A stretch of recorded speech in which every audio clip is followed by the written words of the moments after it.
Mamet. I'm the president for the Rotary Club of Harrisburg, and I invite you to join us for a traditional luncheon meeting, service on a Monday, or Rotary alternate meeting. Everyone's invited, and that means you. Check out our website or Facebook page for more information. Our speaker today is a hometown boy, if you will.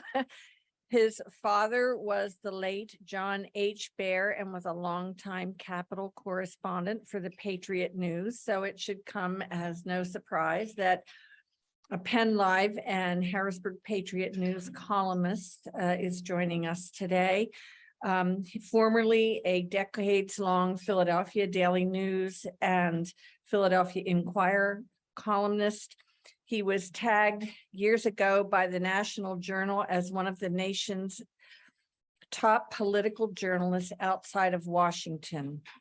The Journal said that John has the ability to take the skin off of a politician without making it hurt too much. I know you all have read his column and understand that.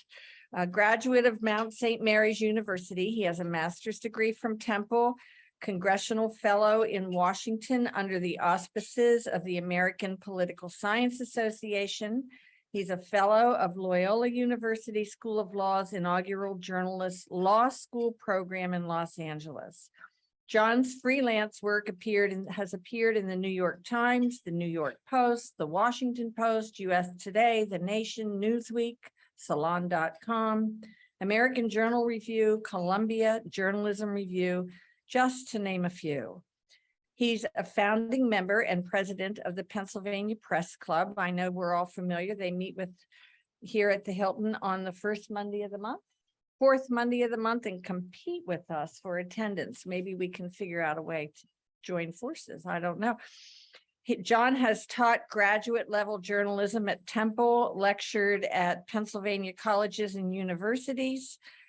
His columns have won numerous awards from the Pennsylvania Bar Association for commentary on law and justice issues, Pennsylvania News Media Association, the Associated Press Managing Editors, Society of Professional Journalists, Common Cause Media Award for Distinguished Reporting on Accountability in Government, the Benjamin Franklin Award for Excellence from the Pennsylvania News Media Association for outstanding service to the newspaper industry.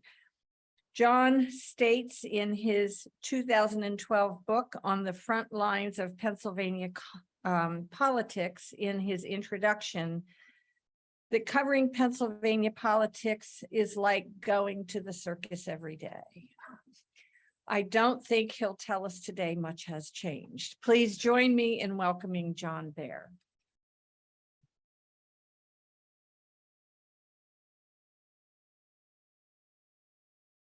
Thank you, Ellen. So much of that is true. Good afternoon, everybody. Thank you for having me. I appreciate being here. Ellen, I mentioned the book. There was an interesting development. After the book was published, a friend of mine noticed that there were two recurrent phrases in the book, more than any others, these two phrases occurred over and over in this book about 25 years of Pennsylvania politics, basically from Governor Shapp through Governor Corbett. And the two phrases were, first, I am not making this up. And second, he also went to prison. And that's kind of a nice summation, of that time. Ellen also referenced my father. Not many people know the rest of that story. Susan Anthony does. I used to go to the Capitol newsroom as a child. I grew up on Allison Hill, Evergreen Street, around 13th. And on Sundays, I'd go into the Capitol newsroom with my father, who was doing freelance work at the time. He always said he made more writing freelance than he did for the Patriot News. So I was familiar with that newsroom by the age of 8, and then ended up spending the bulk of my career in there in my older years. And I used to tell people that basically when I was young, I'd go in and play on the phones. And when I tell people that, they say, well, it's nice to see things don't change. So also, my late father-in-law, Nick Ruggieri, was a local artist, was the art director at the Patriot News for 40 years plus. And it turns out that his daughter, my wife of 52 years, Rosemary, and I were unquestionably at the very same Patriot News Christmas parties at the old Penn Harris as children. Now, we've looked for old photos and we can't find ourselves, but there can't be any way that we were not there. So we are a Patriot News family, and it was nice to come home after the vagaries of Philadelphia for most of my career. When I joined the Patriot, I started at the Patriot in 1972. I joined the paper in June of 1972, and those with historic memories will know that was the same month as Watergate and Hurricane Agnes. In other words, for a journalist, absolute heaven. Just chaos and disaster. That's what we're all about. That's what we love. What I'd like to do is give you kind of an overview of what's going on in Pennsylvania now, and then take, hopefully, your many questions. If you think about this political year, it is not overstating to say it is the oddest in memory. Just in Pennsylvania, this has never happened before. We have at the same time an open Senate seat, an open governor's race, all new congressional districts, all new legislative districts. Never happened before. And the rarity is that the two open seats has happened once before, 1958. There were open seats for the United States Senate and governor. And in that year, a Republican won the Senate seat and a Democrat won the governorship. The Republican was Hugh Scott. It was his first term elected. He had been in the House, and he beat George Leader, who had been governor, but under the law then could not run for a second term. The Democrat who won the governorship was Dave Lawrence from Pittsburgh, and he beat Art McGonigal, the pretzel king. If you people with long memory will remember Art. And I guess there's a possibility that history could repeat. A Republican could win the Senate seat, Democrat could win the governorship this year. If not, there's another chance to make history. Only once before in the entirety of Pennsylvania's history have we had two Democratic senators at the same time. And that occurred in the mid-40s. As you know, Senate terms overlap. So for 2 years, we had two Democrats. One was Francis Myers from Philadelphia, and the other was Joe McGuffey, a business guy from Pittsburgh. Never happened before or since. One more oddity. If a Democrat, Josh Shapiro, wins the governorship, it'll be the first time in the history of the Commonwealth that there would be 3 successive Democratic terms. Never happened. Now, you know, we couldn't re-elect a governor until Milton Schaap. He was the first to allow that. But we're in the history of the Commonwealth, there's never been 3 successive Democratic terms. 2 fun facts. If John Fetterman were to win the United States Senate seat, he'd have to take a pay cut. Members of Congress earn are paid $174,000 a year. The lieutenant governor's salary in Pennsylvania is $178,000. Why? The workload, I guess. I don't know. Look at our candidates for those 2 major offices. There has never been, in my experience, odder candidates for our major offices. 3 of the 4 you can safely call unconventional, right? I mean, Fetterman, look at him, unconventional, and in every way unconventional. Mastriano, not a traditional Pennsylvania Republican. Don't mean to imply anything beyond that, just saying he's not a traditional candidate. And Dr. Oz, not a traditional Pennsylvania candidate. Oddly, the 4th candidate, you could not find a more traditional Pennsylvania candidate, right? Josh Shapiro served in the House, served as a commissioner, county commissioner, served as attorney general. That is the absolute ladder to climb. I mean, he has spent a career doing all the things that traditional politicians have always done, building alliances, reaching out, going to the dinners, being in every county, which is why it was unheard of for a major open seat Democrat to have no competition. Democrats always try to kill each other, right? But this time around, because of the investment Josh made over his entire career, flew solo. So very unusual.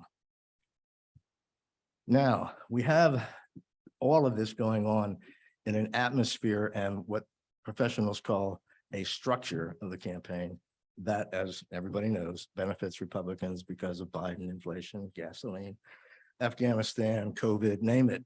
Everything kind of points to a Republican year. And yet, when you look at current polling, and I'm using a Fox News poll, even the Fox News poll has both Democrats, both Shapiro and Fetterman, leading in this atmosphere. When you talk to professional campaigners, they say it would be shocking if they were tied, given all of the things that favor Republicans. And especially in Pennsylvania, registration is up in Republicans. All polling shows enthusiasm is up in Republicans. Republicans ended up possibly with two candidates that could blow this advantage. And imagine if both Fetterman and Shapiro were to win in a purple state. I mean, come on, we're a purple state. In a year when nationally everybody says Democrats are going down. Unheard of, and what a story that would be. And the reason, I think, a lot can change. It's August the 1st, right? We got 100 days. A lot can change, a lot can happen. But the reason, I think, is candidates matter more than policy, more than structure. Candidates make a big difference. And the best example I can give you of that occurred when Ed Rendell first ran for governor. 2002, he comes out of Philadelphia. Pennsylvania has not elected a governor from Philadelphia since 1914, all right? So here's Ed Rendell running in purplish, leaning Democratic conservative Pennsylvania against, in a primary, Bob Casey, okay? And you have on paper, I'm telling you, if you took Rendell's paper resume and polled it without absent his name and said, okay, here's the Democratic governor for Pennsylvania in 2002. He is a liberal Jew from urban Philadelphia who supports gun control, pro-choice, pro-LGBTQ. Every liberal check mark goes with Ed Rendell as he forages out into Pennsylvania. How does he win not only the primary against the Pennsylvania political name, but then win the governorship against a very strong candidate, D. Michael Fisher, federal judge? He might be a senior judge now. Good guy, had been attorney general, nothing wrong with Mike Fisher. Always liked him, always got along to him. Don't mean to discredit him here, but this story explains how Rendell won. Rendell connected with people. Fisher did not. Best example, I'm campaigning with Rendell in the Exton Mall. There's a guy standing outside of a store with his arms folded, leaning against the wall. Ed goes up to him, puts out his hand. The guy says, no. He says, you get my wife out of that store, you got my vote. Without missing a beat, Rendell walks into the store, top of his lungs, asks the guys, what's the wife's name? Mary Ann. Mary Ann has to leave the store immediately. People are at the checkout, laugh, clerks laugh. Now this is right outside of Philly. They recognize Ed Rendell, who had been mayor for 2 terms. So Mary Ann is checking out. She laughs. She comes up.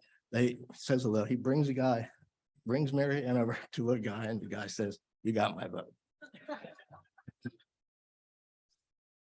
About a week later, I'm campaigning with Mike Fisher at a Country Meadows retirement outside of Hershey.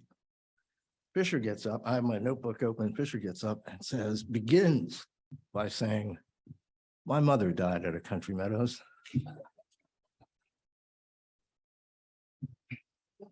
I start writing down, like you all will soon. Luckily, I've brought some absentee ballots.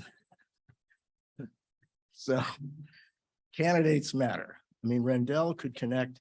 Fisher just had every other quality to make a fine public service, was a fine public servant, but candidates make a difference. And you can see it in this race too. You can see how Fetterman has developed this kind of folklorish presence that is getting an awful lot of attention, not only in Pennsylvania, but nationally. People are talking about other state candidates kind of modeling themselves after that. So let me stop there, except for one other thing. I just want to share this with you. There's a reason that I've been an independent voter throughout my career. First of all, I think all journalists should be. But secondly, I have spent so much time in politics, studying politics, reading politics, enjoying politics, that I have a very unfortunate view of how politics works in America. And I think it's getting worse. I think that there are so many things that could be done that are never done because people are more interested in the next election than in fixing things. And I came across this by accident, and I want to share it with you. This is from a 1980 presidential debate between Ronald Reagan and incumbent Jimmy Carter. William Hilliard, who was a reporter at the time for the Portland Oregonian, asked this question. This is 42 years ago. Listen to the language. The decline of our cities has been hastened by the continual rise of crime, strained race relations, a fall in the quality of public education, persistence of abnormal poverty in a rich nation, and a decline in services to the public.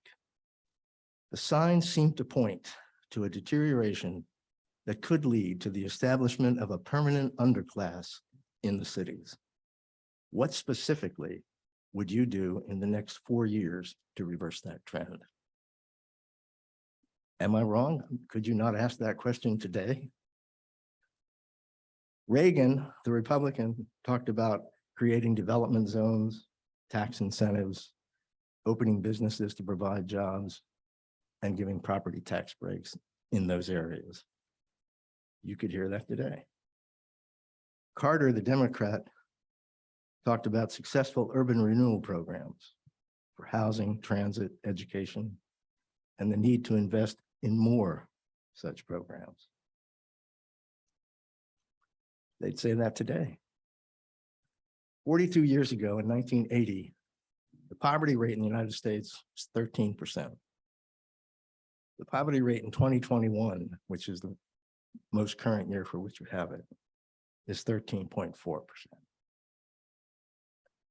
So somebody should be asking the question, what are we doing? And I think it could apply to so many areas. The cities is a critical one because of the importance of cities, not only to the overall economy of a state, but to the majority of people that live in those cities. And yet here we are, 42 years later. Let me stop there. I've spent a career basically telling you everything that's wrong with Pennsylvania, but I've lived here all my life. I love the state. I've enjoyed the politics of it because for a journalist, they're wonderful. So I hope you have some questions. I'd be happy to try to answer. Really? Questions? Let me get the mic to you.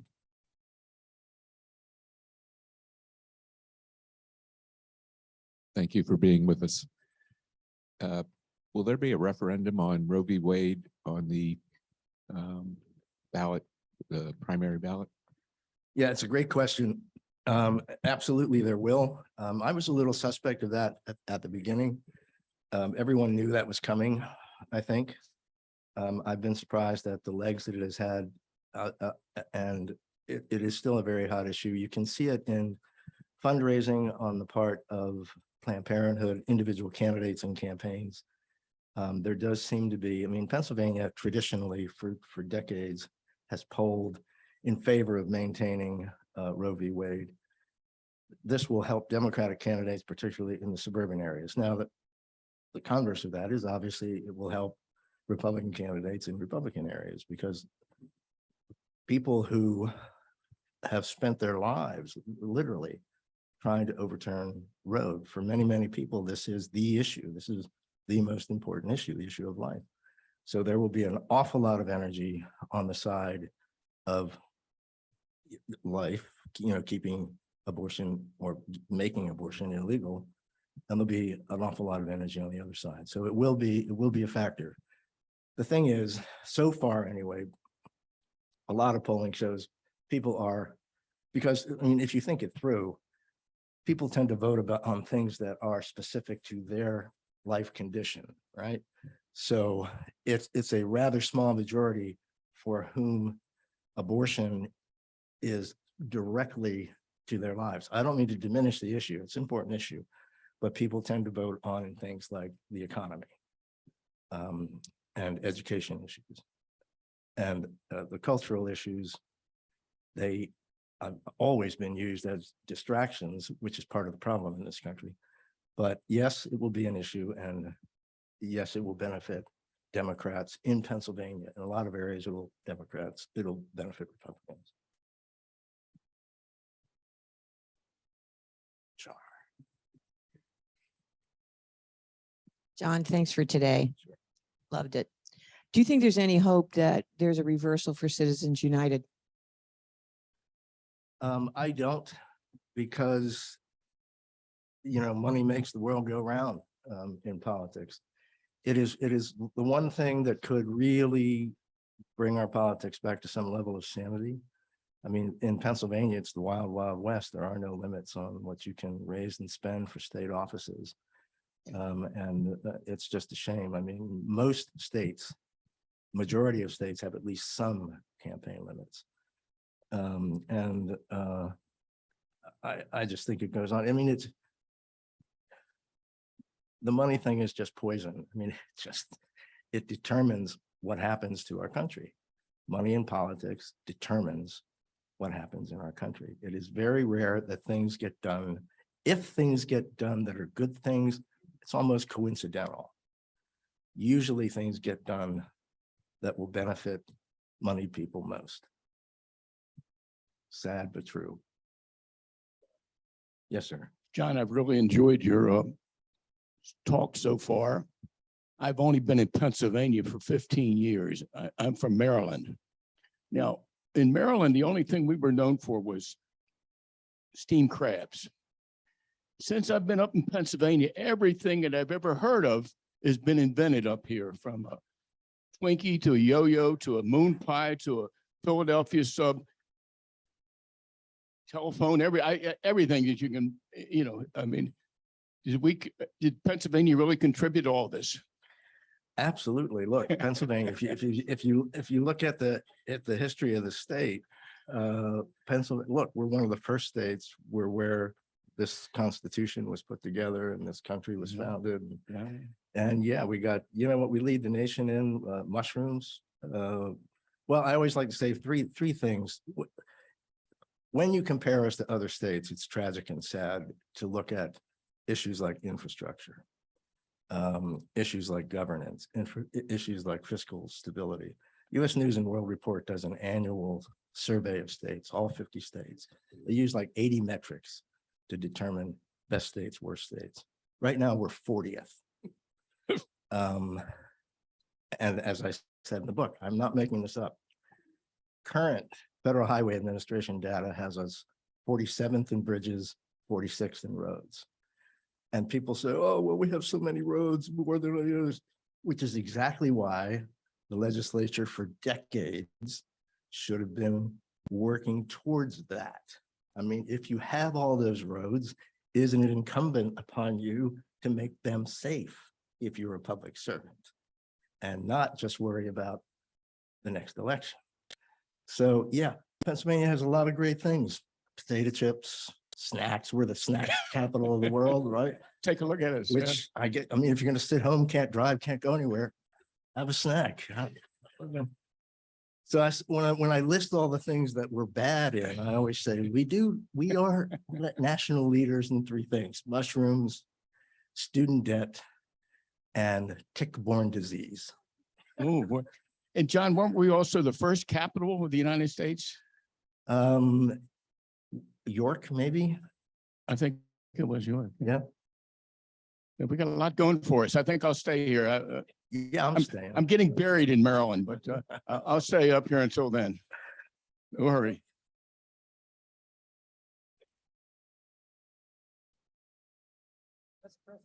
Hey, John, thank you for your presentation. Just a Sure. quick question, maybe not so quick. News industry has certainly changed in the past 10, 15 years.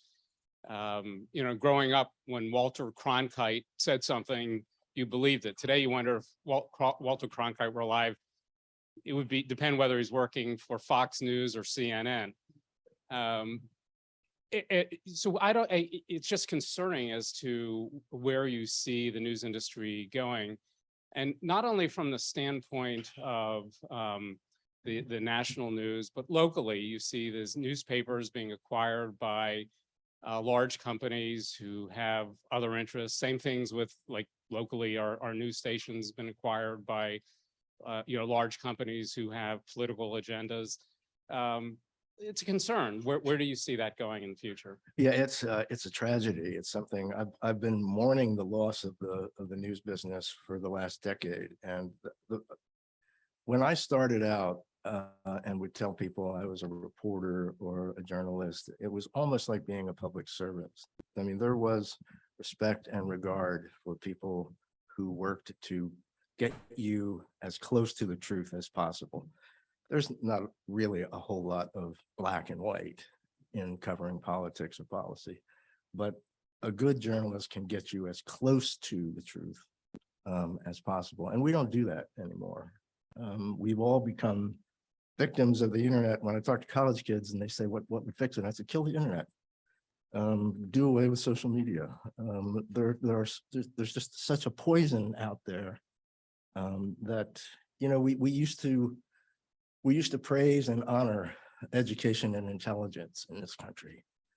We really did. And now it's like a liability. Now you're just an elitist who has no concept of real people's lives, which I just find so offensive that you should see my email. Now, it's nowhere near what it was from Philadelphia audience, but there's still a lot of vitriol out there. And I noticed the real turn in anti-journalism for me began in 2008. And it began, I was covering the Barack Obama, Hillary Clinton primary in Pennsylvania. And the level of racist hate mail and phone calls, hang up phone calls, just blew me away. I was just astounded by it.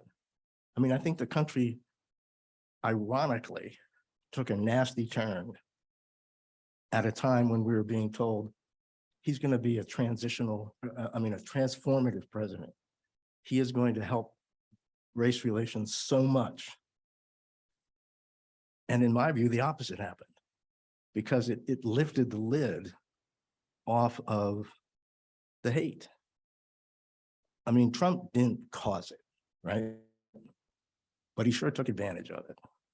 I mean, he excelled it.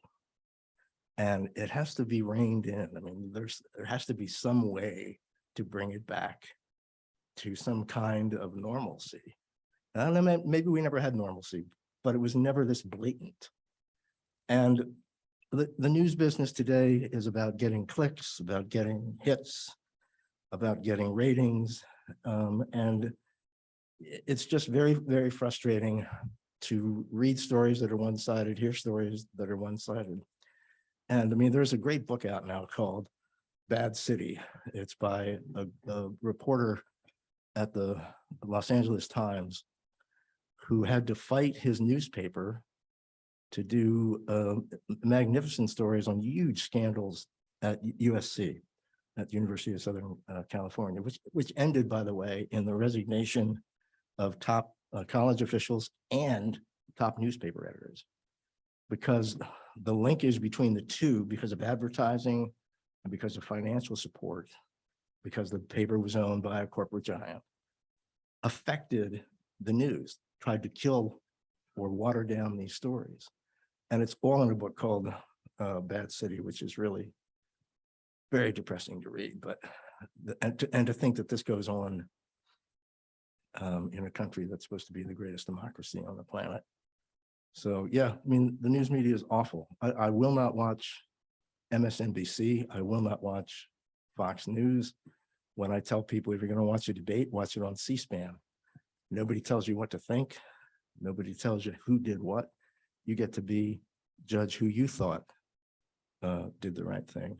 I've always told college students so the reason you're here is to develop yourself, not to mimic or copy somebody else. The reason you're here is to train your mind to think independently. And you can do that. I mean, there are media outlets that still provide. NPR does, C-SPAN certainly does. I mean, it's unfiltered. And so there are ways, but unfortunately, I mean, when you poll people, not only in Pennsylvania, but nationwide, the largest contributor, the largest source of most people's news is Fox News and social media. And I used to watch at the gym on the, what do you call it? You know, the thing that rolls. Well, it doesn't roll, treadmill. Need some ginkgo biloba or something like this. On the treadmill up in the downtown Y, Fox on one channel, MSNBC or CNN on the other, two different worlds. That's the same story. Somewhere in there, there's got to be some kernels of truth. And if you read enough, if you think enough, if you actually dedicate yourself to being a part of the society. Question I used to always get from college students: why should I vote? What's the point? Why should I vote? And I say, well, it depends on what kind of person you would like to be or what kind of person you are. If the only interest in your life is you, then you should vote only in your interest or not at all. So, but if you think about your school, your town, your state, your nation, and see what's out there and see the needs that are real, there are real needs. And you want all that to be better, not just for you, but for other people, then you vote. You find somebody who you think, between the choices, and they're not always great, between the choices, who might actually do something. And the depressing thing to me is the increased number of people who say they're turning off, not watching the news at all anymore, not reading newspapers anymore, just turning it off. What will that do? Well, that will give louder voice to the people who are on the far left, the people who are on the far right, and that will keep us exactly where we are, with a choice of either end. And the agendas on those sides tend to not be the things that would fill the needs that this country has. So it's not a happy place. You know, I used to get critiques from speaking in the Philadelphia market, and people would say, God, the guy's like the Darth Vader of politics. I mean, it's so depressing. So I don't mean to depress you. I do think there is hope, only because I think things bottom out. I think at some point things bottom out and people will say, you know what? I don't want to elect a cultural warrior to run my state or my city or my borough or my school district. I want to elect somebody who's competent, caring, and wants to do the job to help other people, not to get themselves into a position of power where they can dictate whatever the cultural climate demands. Somehow we got to get there. And I think eventually, I hope eventually we will.